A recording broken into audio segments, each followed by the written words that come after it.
Chapter 40. Toad. Goo. Slumbering within the purple gull rock. The further one walked, the more flourishing and prosperous it was. Small street vendors lessened, while large tents increased in number. There were all sorts of large tents to be seen: red, blue, green, yellow, in different shapes and sizes, several being a cylindrical shape. Some erected two-door pillars at the entrance of their tents, while others hung large red lanterns instead. Inside, some tents had vibrant lights, whereas others were dim and dark.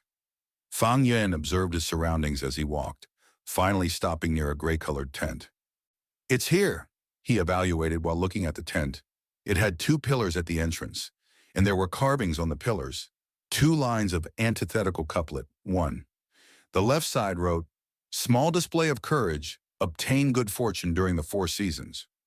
The right side wrote, "Large display of skills, obtain good prosperity in all 4 directions." In the middle, there was still another line. "Luck changes with time." That's right, this is a gambling den. This gambling den took around 1 mu-2 of land. It was considered a large-sized tent. Fang Yuan walked inside. Inside of the tent, there was 3 rows of counters on a side. On the counter were pieces of amber or fossils. Some were as big as a palm, others were as big as a face. There were also others which were even bigger. Those were as tall as a person. It obviously could not fit on the counter, thus it was directly placed on the ground. Different from the other tent shops, it was silent in here. Several goo masters stood before the counters, some meticulously observing rocks on the display counter, while others took the fossils and rubbed it in their hand to get a feel of it. There were some that were discussing quietly with their companions, and some were discussing the price with their shop clerks. But no matter what they discussed, they spoke softly, doing their best not to disturb others. This was a rock gambling den. In the goo world, there were all types of goo coming with different shapes and sizes and all sorts of effects.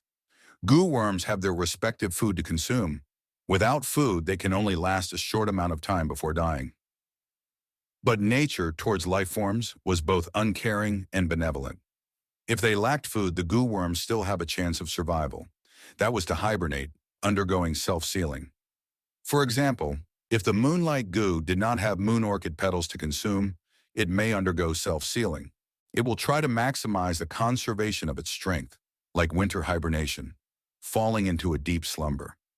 At this time, not only would the blue glow in its body dissipate, it would also turn from a transparent crystal state into a gray rock, covered in a layer of rock shell.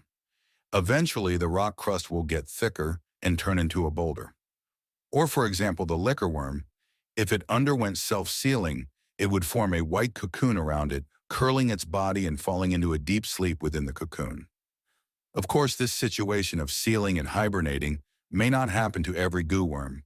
It has a small chance of occurrence, and in most cases, the goo worm will not fall into hibernation, but instead starve to death. Only a small number of goo worms may, under specific situations, undergo self-sealing.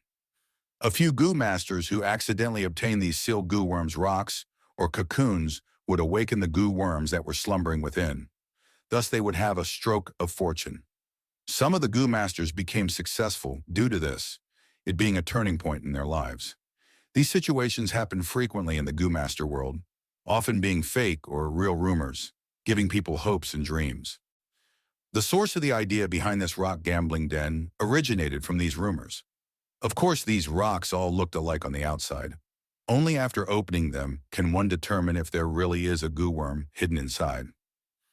In a small-sized rock gambling den like this, 9 out of 10 rocks are solid core, having no goo worms inside. Even if there are goo worms inside the rock, they may not be living worms. Most of them are dead goo. But once someone hits the jackpot of a live goo under most situations, one would be able to earn a huge fortune. If the goo worm is a rare species, they either become a successful person in life or get murdered and robbed of their fortune. Fang Yuan was clear about this in his heart, being very familiar with the situation beyond these doors. In his past life, he had participated in a merchant caravan before, being a clerk in the rock gambling den. Sometime later, he even operated his own rock gambling den, even larger than this one. It was a medium-sized rock gambling den. He managed to con some gamblers and also misjudged at times, allowing other gamblers to win a precious goo worm. Fang Yuan stood at the door for a while, taking a glance around him before slowly walking to the counter on the left side. Behind the counter, there was a shop assistant every few meters, both males and females. On their waist hung a green-colored belt, showing that they were not ordinary people, but rank 1 goo masters. Most were initial stages, while a selected few were middle stages. Seeing Fang Yuan before a counter, a female goo master who was nearest by walked towards him and smiled, softly saying, "Young master, what goo worm do you need? Every rock on this counter is sold at 10 primeval stones each. If this is your first try, just for the sake of it, why don't you go to the right counter? The rocks there are sold at only 5 primeval stones. If you are seeking thrills, you can go to the high-end counter at the middle. The rocks sold there are at 20 primeval stones each." This was an experienced female goo master, having worked at the rock gambling den for quite some time already. She looked at Fang Yuan, who entered, and determined that he was a student from his appearance, age, and height, etc.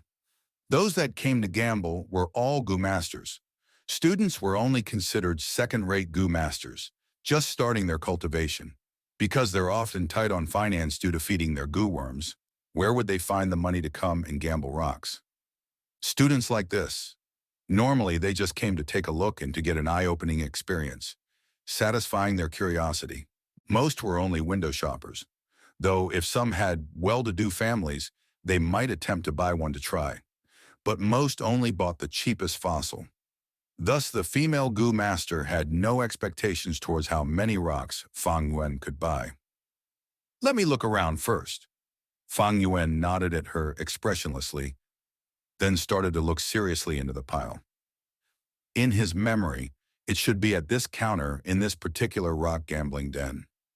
But it had been 500 years. It's been too long. Many things were vague to him already, especially when 500 years of memory was a huge capacity. So to be honest, Fang Yuan could not remember distinctly. He could only vaguely recall that during this year on the first night the caravan arrived, a lucky bird spent 10 primeval stones to buy a fossil with purple gold luster. After he opened it on the spot, he obtained a mudskin toad. Afterwards, this toad goo was bought by another person, thus causing him to earn a small fortune of primeval stones. Fang Yuan frowned after observing for a while. On this counter, fossils with a purple gold glow numbered up to 20. In which rock was there a hidden mudskin toad? Every rock here was sold at 10 primeval stones each. Right now, Fang Yuan had 98 primeval stones with him, and he could buy up to a maximum of 9 pieces. But realistically, he could not count like this. In any sort of risk and gamble, one had to consider the consequences. Fang Yuan was no longer a greenhorn, like those gamblers who thought they were blessed by heaven. Those who thought they were blessed by fate were usually those who fell under the mischief of fate itself. I am alone, with no relatives or friends that can help me.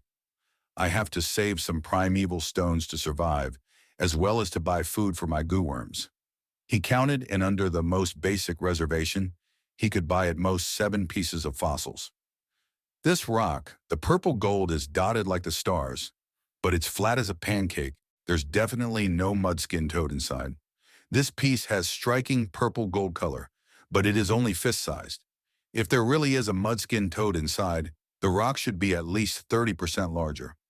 This purple gold fossil, well, it's big, but the surface is extremely smooth, while the mudskin toad's skin is supposed to be rough and uneven. This is evidently not the one.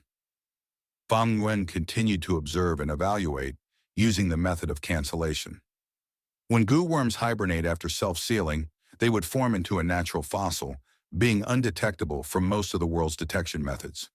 The remaining detecting methods were too rough, and once used, it would instantly kill the goo worm within that is barely alive. Thus, when goo masters choose rocks, they could only rely on their guessing, experience, and luck, sometimes relying on a little bit of instinct. Otherwise, this would not be called gambling. Of course, in this wide world, there are countless wonders, and one cannot exclude the fact that a detection method, which is extremely gentle, exists.